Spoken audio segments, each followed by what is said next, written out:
Gracias, señor párroco, gracias, Ministerio Musical, gracias a todos por participar de este encuentro.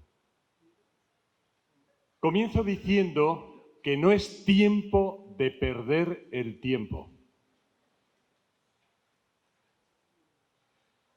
Decía Santa Teresa en el siglo XVI que estábamos en tiempos recios. No estamos en una época de cambios, estamos en un cambio de época. Y por eso hay un refrán que dice: cuando el tonto ve al sabio apuntar con el dedo a la luna, el tonto se queda mirando el dedo y no mira la luna. Y esto nos puede estar pasando a nosotros, en estos momentos en que todo está cambiando alrededor nuestro. Seguimos mirando nuestro dedito y no miramos a donde están apuntando los signos de los tiempos. Y los signos de los tiempos, para empezar, nos están recordando aquella historia tan bonita, pero a la vez tan dramática. Estaban el profesor y el alumno cruzando un río y dice el profesor al alumno: saque una piedra del fondo del río. El alumno obediente tantea, saca la piedra chorreando, llena de agua, la deja en la orilla y en la orilla el profesor con un martillo parte la piedra. Y le dice al alumno: ¿qué observa usted?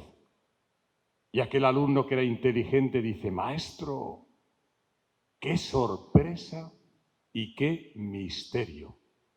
Esta piedra ha estado en el fondo del río millones de años, y sin embargo solamente tiene mojada la superficie. Su corazón está seco. Oigan, esto nos puede estar pasando también a nosotros los cristianos. Oímos cosas de Dios, hablamos cosas de Dios, leemos cosas de Dios y estamos con el paraguas abierto o la sombrilla para que todo lo que llueve sobre Dios, el agua viva, se nos quede en el paraguas y no llegue al corazón. Y esto nos puede pasar a los laicos, nos puede pasar a los consagrados, nos puede pasar a los padres y a los obispos. Año 2014, Monterrey, México. Quien les habla está dando un retiro a 1.300 sacerdotes de la Renovación Carismática. Éramos 2 obispos predicadores. El obispo anterior a un servidor, a la hora de intervenir, voy a ocultar su nombre por respeto, dice: yo, Manuel, obispo en Brasil, 74 años de edad cumplidos. Hermanos, hasta los 64 años era ateo. ¿Cómo? ¿Un obispo ateo? Sí. Porque yo hablaba de Jesús desde aquí, desde la cabeza, y hablaba de Jesús desde aquí, con los labios, pero Jesús no estaba en mi corazón. Cuando cumplí 64 años, en Madrid, escuché 3 veces una voz en el interior, en lo más hondo de mí mismo: Manuel, ¿me amas? Manuel, ¿me amas? Manuel, ¿me amas? Y me tiré en el suelo, boca abajo, como el día de la ordenación, con los brazos en cruz, y dije: Jesús, te he querido amar, pero no he sabido amarte. A partir de hoy, tú serás el que llene mi corazón, y de ti hablaré con el corazón. Hay otra historia también en el mismo sentido. Un obispo tiene que inaugurar un templo que estaba hecho de ladrillo prefabricado, de color gris.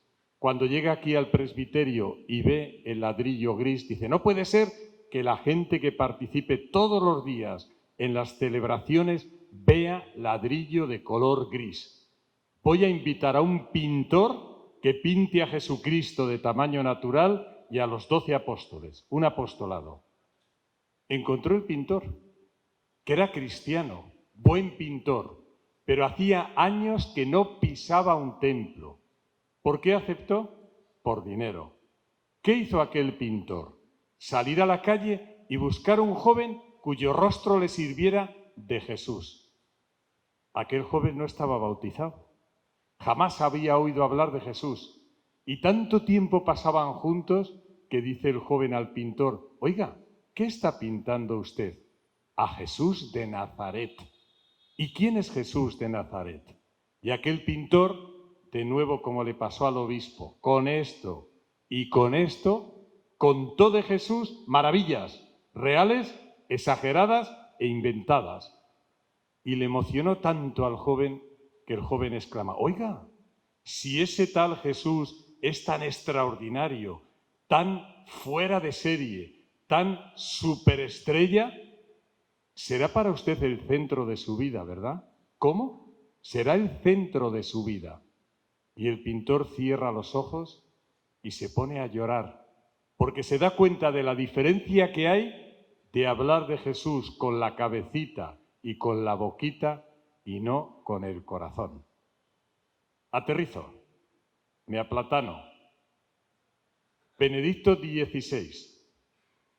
Solo los hombres y mujeres tocados por Dios serán capaces de abrir la mente y el corazón de sus contemporáneos a las cosas de Dios. Solo los hombres y mujeres tocados por Dios serán capaces de abrir la mente y el corazón de sus contemporáneos a las cosas de Dios. Pues a partir de aquí, yo lo que quiero en estos 2 días es ir a lo esencial de nuestra fe, de nuestra identidad cristiana. Y comenzamos el día de Jueves Santo, en el cenáculo. Jesús sabe que va a morir y tiene que dejarnos su testamento, como las personas cuando saben que van a morir y quieren dejar para los suyos su testamento. ¿Qué nos deja Jesús? ¿Nos deja riquezas?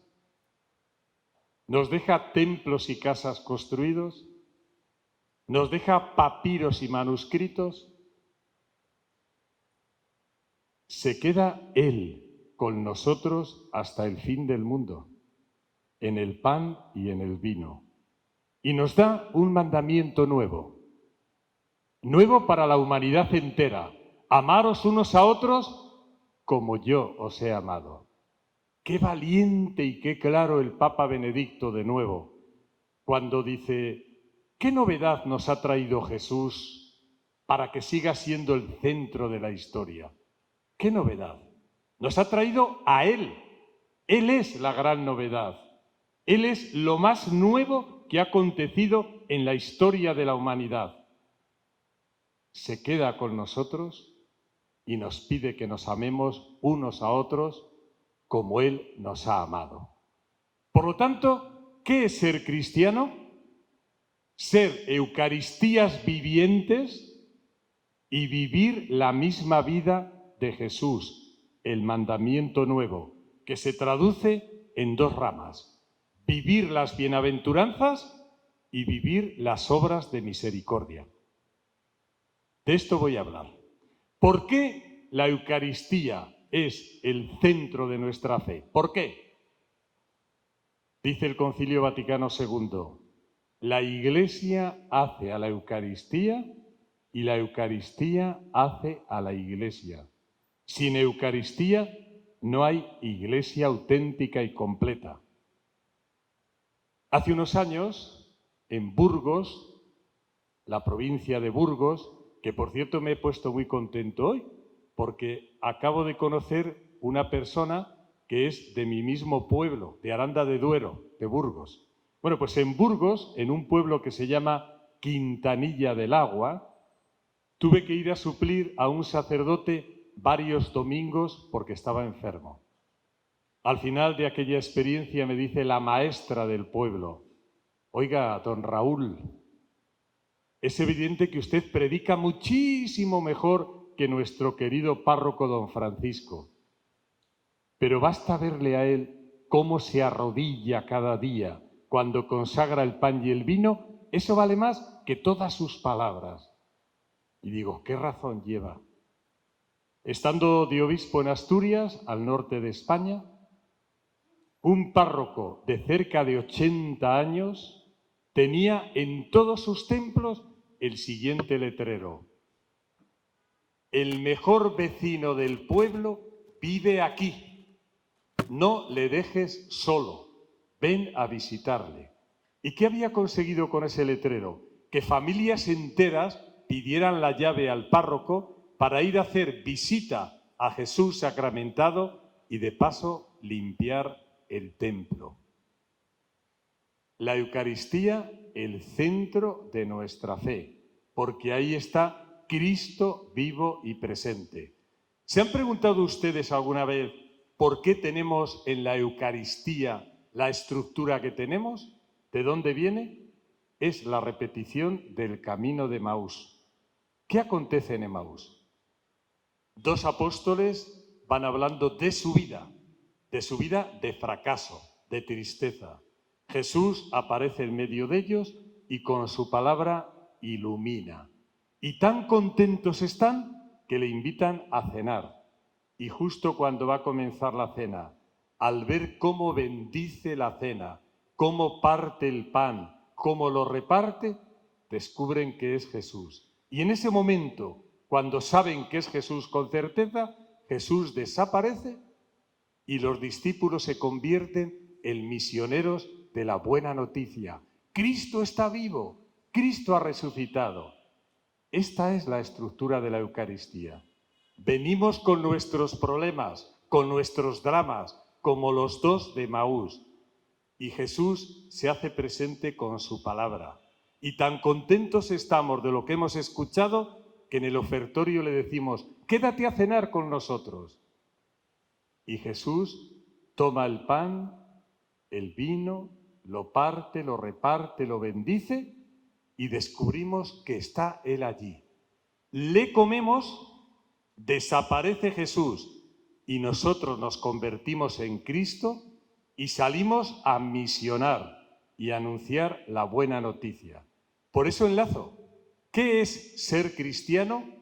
Ser Eucaristías vivientes. Nos situamos en Nápoles. Raniero Cantalamessa, el predicador del Papa, está a punto de celebrar misa. Viene un sacerdote mayor ciego con otro joven y le dice el joven al viejito, ¡qué suerte tenemos hoy!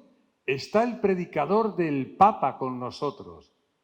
Dice, ¿cómo? Raniero, déjeme que le pregunte una cosa, dice el viejito. Oiga, monseñor, ¿usted cree que yo he estado engañando a mi gente o que he cometido una herejía? ¿A qué se refiere?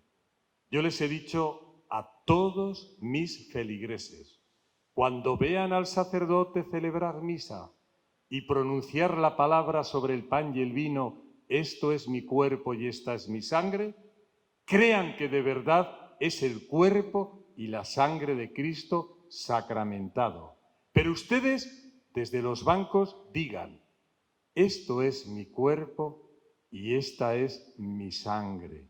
Porque ustedes, que van a comulgar y comer el cuerpo y beber la sangre de Cristo, se convierten en la misma sangre de Cristo.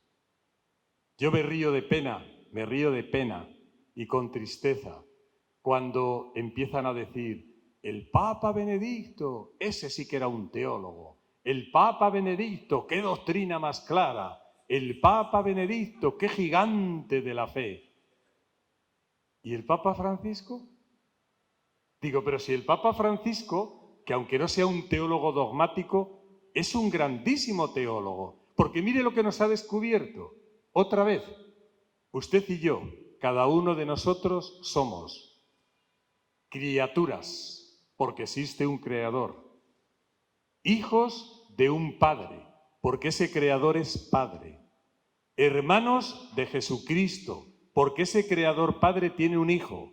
La carne de Cristo, porque Cristo se encarnó en nuestra humanidad, en nuestra carne, y a veces una carne herida, maltratada y flagelada.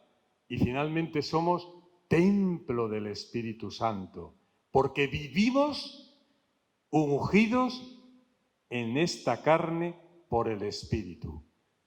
Cuando la gente me pregunta, oiga, ¿qué es espiritualidad cristiana?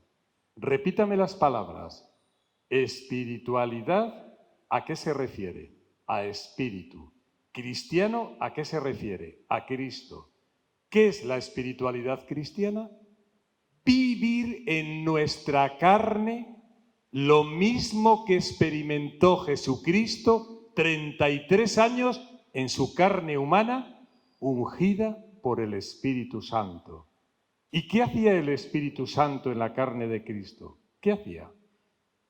Acomodar, acostumbrar a todo un Dios a vivir en lo humano, a que lo humano y lo divino se complementaran y se plenificaran. Y por lo tanto, cada uno de nosotros, desde que nos bautizamos hasta que caminamos hacia el nacimiento al cielo, en nuestra carne el Espíritu Santo nos va trabajando, nos va deificando, nos va transformando. Luego lo voy a explicar más despacio. Pero miren que he dicho que ser cristiano es ser Eucaristías vivientes. ¿Sabe qué Papa nos lo ha vuelto a recordar? San Juan Pablo II, cuando define a la Virgen María como Eucaristía viviente y cuando nos dice, y ustedes cuando participan en la Eucaristía vuelven a reproducir todos los misterios de la Virgen María. ¿Cuándo comienza el misterio de la Virgen María? Encarnación. ¿En qué momento nosotros vivimos en la Eucaristía la encarnación? En el momento de la comunión. ¿No es el ángel Gabriel el que nos dice, ¿quieres ser madre de Dios, del Hijo de Dios? No es el ángel Gabriel, es el sacerdote y el ministro que nos dicen, ¿quieres quedar embarazado de Cristo? ¿Quieres que Cristo entre en ti? Y nosotros en la comunión decimos, amén, fiat, y Cristo nos embaraza. ¿Qué hizo después la Virgen María? Salir a recorrer, visitar a su prima. ¿Qué hacemos nosotros cuando salimos? A nuestra familia. ¿Qué hizo después la Virgen? Acompañar a Jesús en los momentos de su misión pública, empezando por Caná. ¿Qué hacemos nosotros cuando comulgamos y somos Eucaristías vivientes? Además de la familia, estamos entre nuestra gente y decimos, haced lo que Él diga, Jesús, no me imitéis a mí, lo que Él diga. ¿Qué hace el que es Eucaristía viviente? Viene una y otra vez, repetimos el Jueves Santo, como dice el Papa, que la Virgen, aunque no digan nada los evangelios, estaba el día de Jueves Santo en el cenáculo. ¿Qué hacemos los que somos Eucaristías vivientes como la Virgen? Al pie de la cruz, además de estar con la familia, además de estar en diferentes grupos y comunidades, estamos con los enfermos y necesitados, con los nuevos crucificados de hoy, sin hablar. Basta que ellos sientan la compañía y la presencia. ¿Qué hacemos los que somos Eucaristías vivientes? Vivimos el sábado, el día de la resurrección, y tenemos que ser presencia de resucitados. Otra vez me remito ahora al Papa Benedicto. ¿Qué es ser cristiano? El arte de vivir como resucitados. Y si no vivimos como resucitados, nuestra vida está fallida. Vemos finalmente como la Virgen las Eucaristías vivientes. Pentecostés, en misión, en salida siempre. Todo esto se tiene que traducir cada día en un estilo de vida nuevo. ¿Y cuál es el estilo de vida? Las bienaventuranzas y las obras de misericordia. Hoy me voy a centrar, con su permiso, en las bienaventuranzas. Dice así un letrero en la Catedral de Lübeck, en Alemania. Me llamáis luz y no me creéis. Me llamáis camino y no me recorréis. Me llamáis vida y no me deseáis. Me llamáis maestro y no me seguís. Me llamáis Señor y no me servís. Decís que soy rico y no me pedís. Decís que soy misericordioso y no confiáis en mí. ¿Por qué? Porque ni creemos en Jesús, ni creemos en su estilo y en su forma de vida. No tenemos fotografías físicas ni cuadros de Jesús, pero tenemos fotografías internas y cuadros internos de cómo era Jesús por dentro, las bienaventuranzas. ¿Saben cómo se llaman las bienaventuranzas? La constitución de los cristianos, la carta magna, la cédula de identidad, dirá el Papa Francisco. Bienaventurados los pobres de espíritu. Si yo les preguntara a ustedes ahora, que no lo voy a hacer por la distancia, ¿cuál es el primer mandamiento de la ley de Dios? Ustedes me dirán, amar a Dios sobre todas las cosas, ¿sí o no? Pues siento decirles que son judíos, no cristianos. Porque el primer mandamiento de la ley de Dios no es amar a Dios sobre todas las cosas, es dejarse amar por Dios. ¿Cómo vas a amar si el amor no está en ti? Y eso es ser pobre de espíritu. Dejar que Dios entre en tu corazón y te dé un giro de 180 grados a tu vida. Por eso el Evangelio no nos divide en hombres y mujeres, en tontos y en listos, en altos y en bajos, en morenos y blancos. Nos divide en aquellos que dejan que Cristo entre con su espíritu en el corazón y te cambie la vida para que la fe sea ver con los ojos de Jesús, sentir con el corazón de Jesús y hacer con las manos de Jesús. Y están los otros, los que se han endiosado y se creen el centro y el ombligo del mundo. Fíjense si es importante lo que estoy diciendo, que el primer mandamiento es dejarse amar por Dios para poder amar a Dios sobre todas las cosas, que el fracaso de los judíos con la alianza fue ese. No tenían el espíritu en el corazón. No podían amar porque no tenían amor. Yo tenía 18 años, seminarista en Burgos. Me dediqué a ir a la cárcel de menores de edad. Un día a Daniel, de 15 años, la policía le atrapó robando en los carros, en los automóviles. Quise verlo y me dijo Ubaldo, el director, no, está en una celda de aislamiento, 2 meses castigado sin salir. ¿Qué ha pasado? Cuando estaba solo, en ropa menor, con su calzón y sus calcetines, él en la planta del pie tenía una navaja, un cuchillito, y se ha querido clavar en un momento de descuido la palabra libertad en el pecho. Pasan 2 meses, Ubaldo, quiero ver a Daniel y quiero salir de paseo con él. Sí, pero tienes que ir con otro compañero y un policía vestido de paisano detrás. Salgo con él y empiezo a decirle con mi ingenuidad de seminarista de 18 años. Pero hombre, Daniel, ¿cómo se porta usted así? ¿Es que usted cree que nadie le quiere? Si aunque nadie le quiera, Dios es bueno y Jesús es bueno y le quiere. Y además hay gente que le quiere, aunque no le conozcan. Él callaba, callaba. Se detiene, me mira a los ojos fijamente con odio y me dice, ¿usted qué sabe de mi vida? Nada. ¿Sabe quién es mi madre? Una prostituta. ¿Sabe quién es mi padre? Nunca lo he conocido. ¿Y sabe lo que me dijo mi madre desde los 4 años?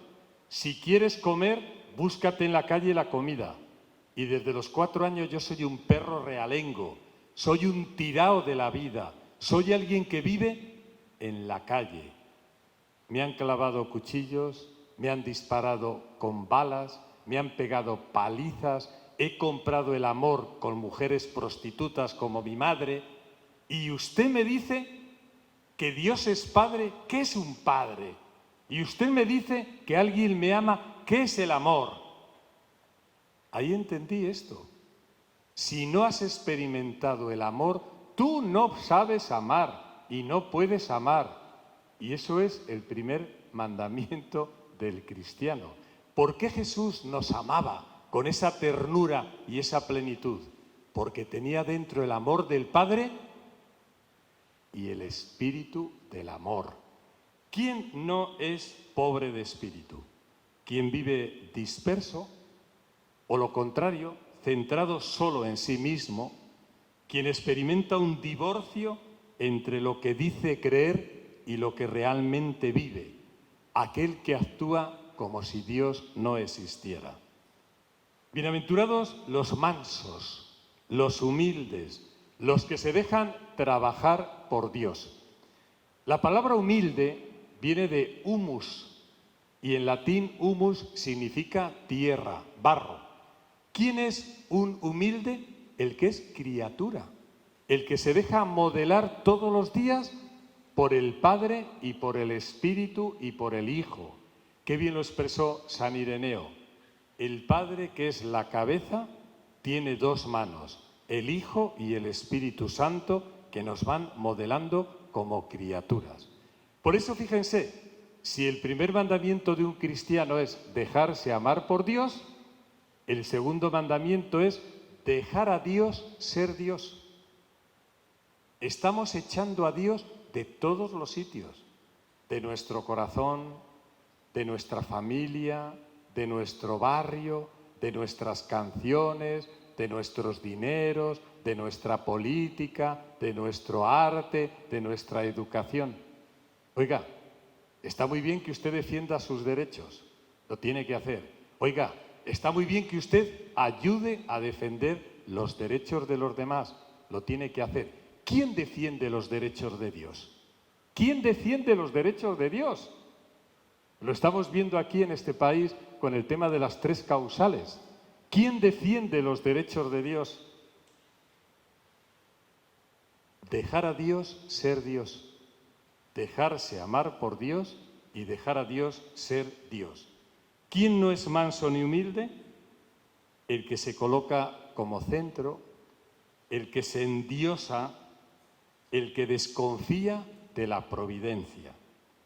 Bienaventurados los que lloran, los que sufren por lo mismo que sufre Cristo.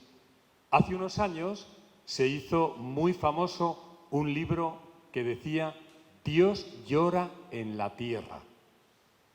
Y nos venía a decir que Dios llora en todos los sufrientes y que Dios llora en los santos y en las personas que, entendiendo que la fe es ver la vida con los ojos de Jesús, sentir con el corazón de Jesús y hacer con las manos de Jesús, lloran por lo mismo que lloró Jesús.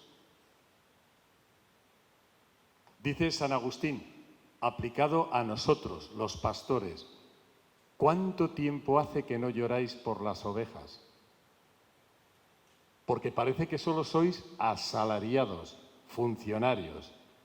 O lo que es peor, parece que se cumple aquel chiste en plan de relajo, digo lo siguiente.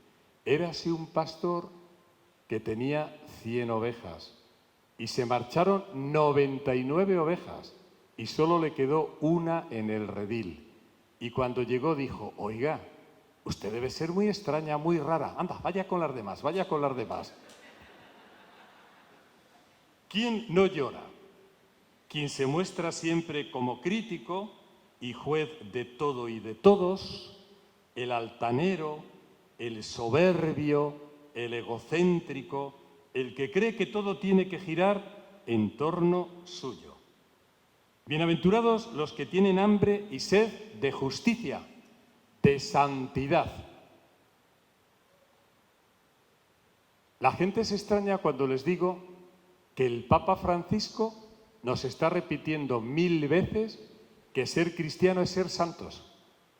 Dice, ¿y dónde lo dice el Papa? Hombre, por favor, ¿usted no se ha enterado que hay una exhortación Gaudete et Exsultate donde nos vuelve a recordar el Papa el llamado y la llamada a la santidad? Y me pregunta, ¿y qué es la santidad? Ah, lo que se vive en Dios. ¿Y qué se vive en Dios, en la Trinidad? Vida, amor, comunión y creatividad. Y donde se defiende la vida desde el inicio hasta el final y en todas sus formas, en la naturaleza y en el hombre y en los animales, la vida, donde se defiende el amor auténtico, el de ágape, el que no espera recompensa, donde se vive la comunión, la común unión, y donde se vive la creatividad, el dejar que las personas sean ellas, ahí está la santidad y ahí está Dios. ¿Quién no es, por lo tanto, un santo o un justo? Los que viven con tibieza, con mediocridad, los instalados, los resignados, los cobardes, quienes no dan la cara por el amor, por la vida, por la comunión o la creatividad. Aquellos que en definitiva viven como si Cristo no hubiera existido o como si Dios no existe. Si ustedes escuchan en esta Cuaresma las conferencias que está dando Raniero Cantalamessa, el predicador del Papa, su lema es: vivimos hoy los cristianos como si Cristo no existiera.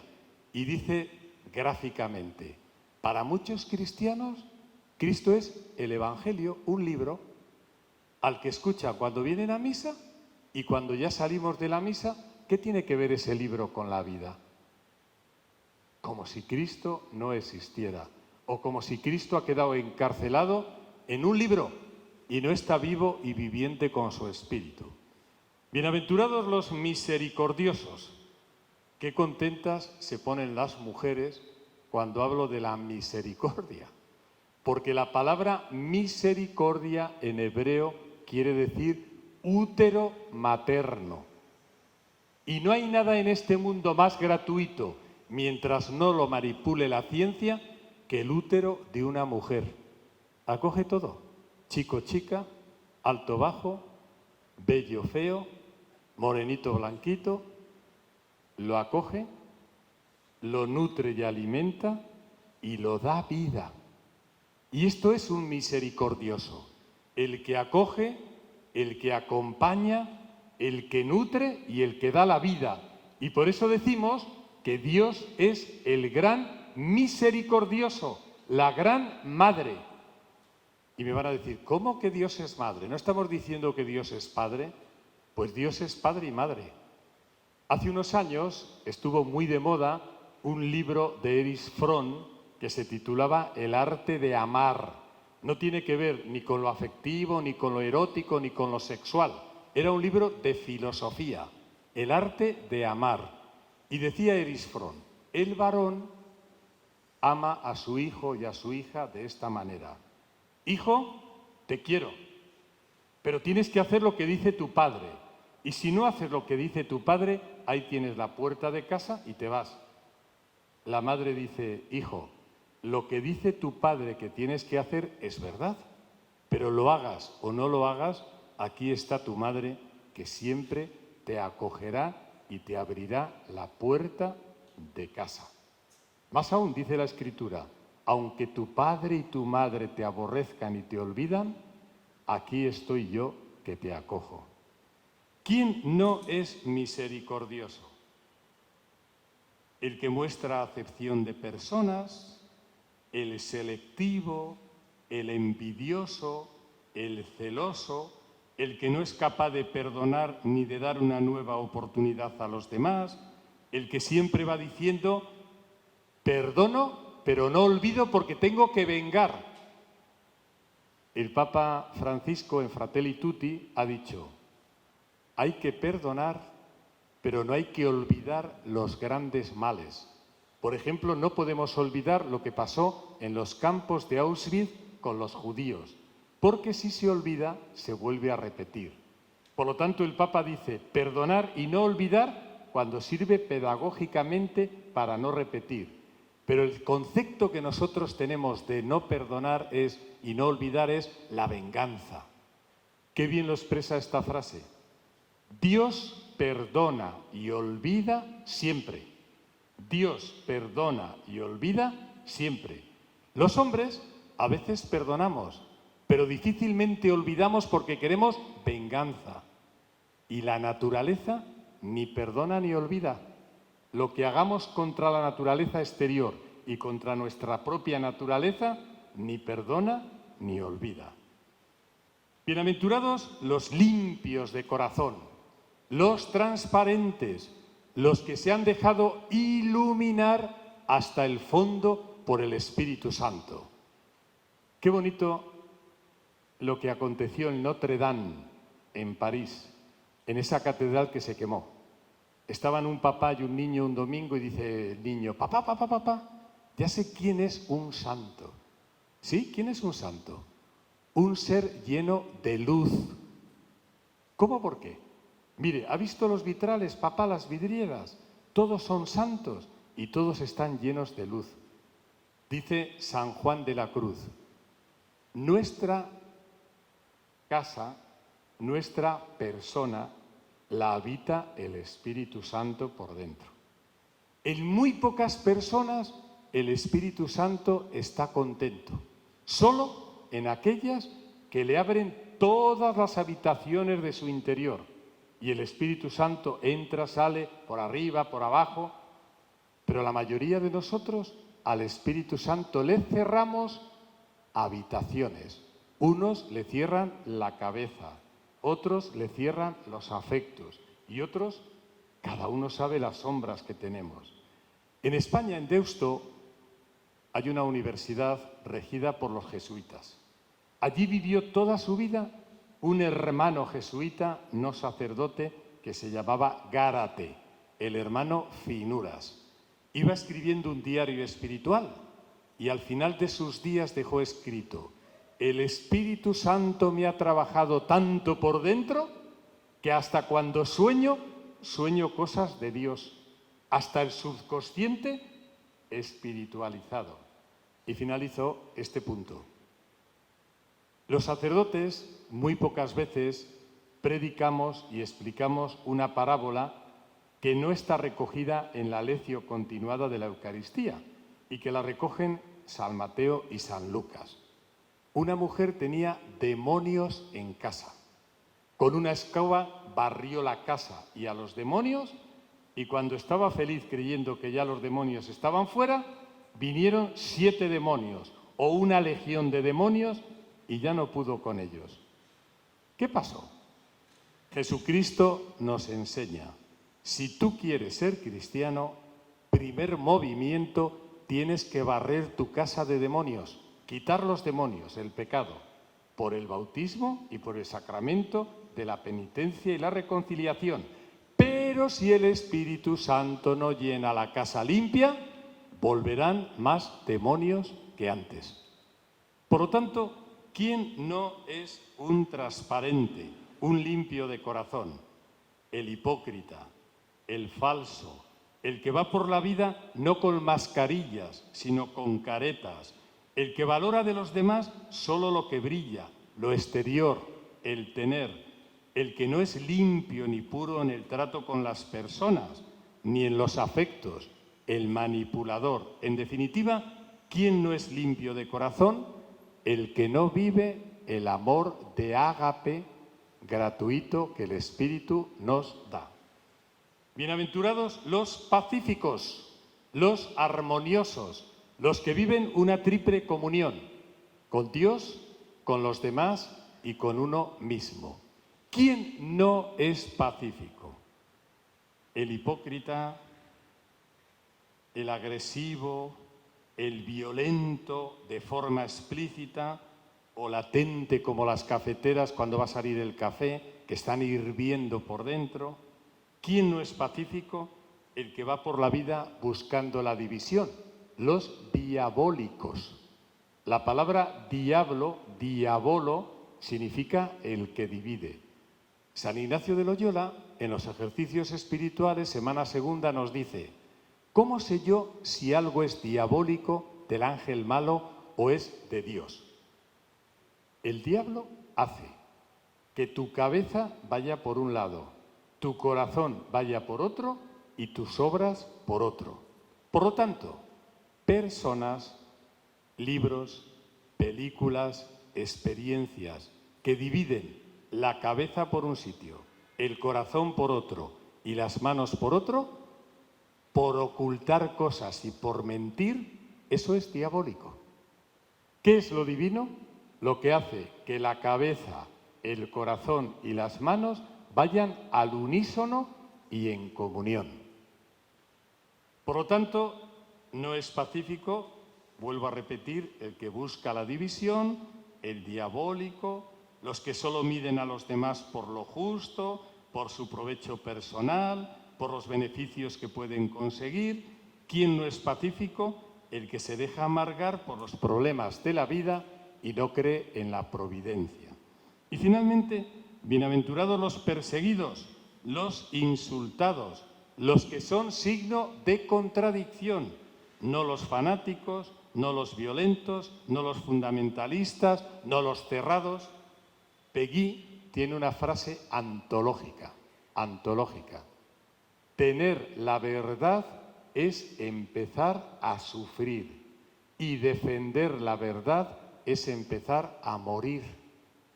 Tener la verdad es empezar a sufrir y defender la verdad es empezar a morir, porque vas contracorriente, porque en definitiva te ocurre lo que Dostoyevski dejó escrito de Jesucristo. ¿Quién ha sido el mayor payaso en la historia de la humanidad? Jesucristo. Y nos cuenta esta historia Dostoyevski. Un circo aterrizó en una ciudad. La carpa del circo era tan grande que tuvieron que sacarla al campo. Primer día de actuación, la carpa comienza a arder. Y el primero que se da cuenta es el director, que tiene su carro, su roulotte, junto a la carpa. Sale inmediatamente al carro contiguo y dice: vaya al pueblo y diga a la gente que traigan agua, que el circo se quema. ¡Qué mala suerte! El que estaba al lado del director era el payaso y no se había quitado la pintura y el maquillaje de la cara. Y fue como payaso gritando: ¡el circo se quema! ¡Vengan, el circo se quema! La gente se levanta porque ya era tarde de noche, enfadada, pero al ver que era el payaso, dicen: claro, como no vamos al circo, tienen que mandar esta publicidad, este marketing. Y por ser el payaso el que iba diciendo que el circo se quemaba, nadie fue y el circo se quemó. Dice Dostoyevski: llevamos 19 siglos, hoy serían 21, de cristianismo. Y no vamos gritando: el mundo se quema, estamos al final de la historia, esto es un desastre. No, vamos diciendo: Dios es amor, Dios nos ha creado, podemos amarnos como hermanos, podemos hacer de este mundo otro. Y la gente durante 21 siglos va diciendo: qué payasadas dicen los cristianos, si el mundo sigue como antes. Y ante eso digo yo: sí. Decía San Juan Pablo II, basta que en cada siglo haya un santo o una santa para demostrar que el mundo puede ser diferente y que todo puede cambiar. Un signo de contradicción. ¿Quién no es perseguido? El que se compara constantemente con otros, el que trata de imitar siempre a otros, el que tiene miedo a hacer el ridículo por Cristo, el que no sabe dar sentido cristiano a la adversidad. Dos preguntas finales y concluyo. ¿Las bienaventuranzas son algo humano? No, hubieran sido descubiertas y escritas por filósofos, por sabios, por literatos. ¿Se puede vivir humanamente las bienaventuranzas? No, necesitamos el Espíritu Santo. Acabamos de decir que las bienaventuranzas son el mejor retrato de lo que era la vida interior de Cristo y las actitudes de Cristo. El patriarca Ignacio de Lataquié dijo: sin el Espíritu Santo, Dios está lejos. Cristo queda en el pasado. El Evangelio es letra muerta. La Iglesia una simple organización. La autoridad dominación. La misión propaganda. El culto evocación y el actuar cristiano una moral de esclavos.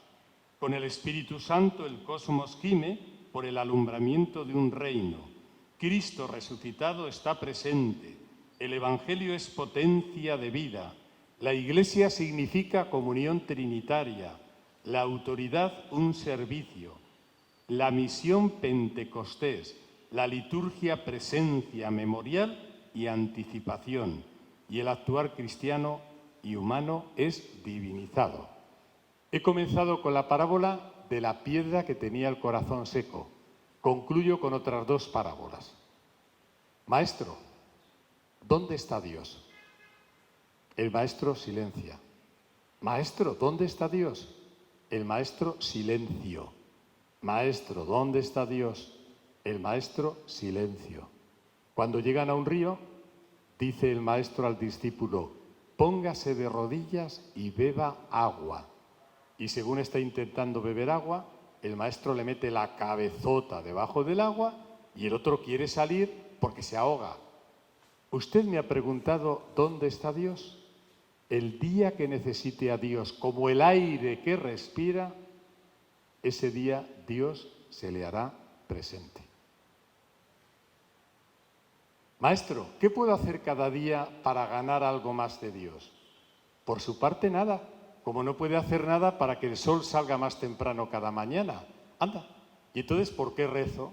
¿Por qué voy a retiros? ¿Por qué hago ejercicios? ¿Por qué hago ayunos? Para que cuando salga el sol, cuando Dios se quiera revelar, en lugar de encontrarle dormido, le encuentre despierto. Maestro, ¿dónde está Dios? Aquí, delante de usted y de mí. ¿Y por qué yo no lo veo y usted sí? Por la misma razón que el borracho, aunque vaya por la carretera, no ve la carretera. Limpie su vida, quite lo que le está ocultando la claridad y verá a Dios con nitidez. Gloria al Padre y al Hijo y al Espíritu Santo.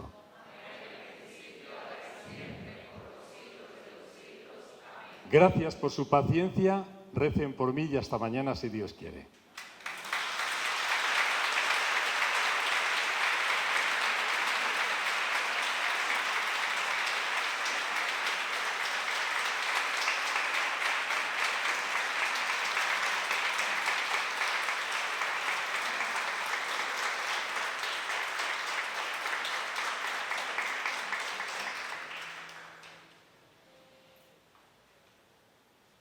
Gracias, Monseñor Raúl.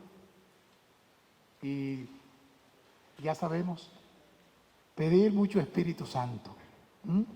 Sería como la clave, el resumen que yo diría de esta noche. Pedir mucho Espíritu Santo para nuestra vida, para que el Espíritu Santo nos ayude a ser verdaderos cristianos y cristianas. Mañana les prometo que les voy a tener el programa de la Semana Santa.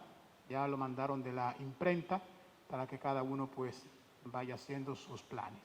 Como dijimos, el retiro era de 1 hora, ya ha pasado 1 hora, puntual como un reloj, y ahora el coro nos cantará algunas canciones y mañana, como siempre, tenemos la misa a las 6 de la tarde y después de la misa el retiro.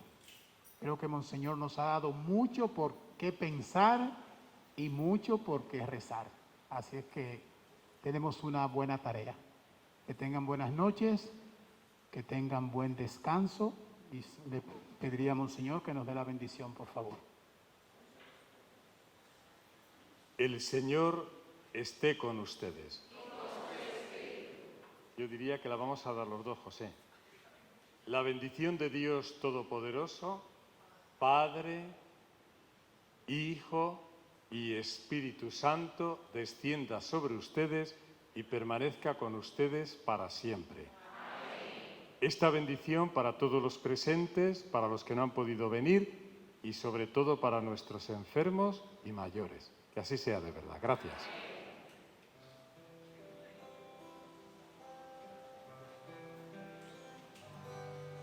Señor, sin ti yo soy como un verso sin rima. Señor, aquí estoy. Te quiero dar mi vida, quiero acercarme a ti para ser renovada y recibir el amor que siempre he deseado. Dame a beber de tu amor.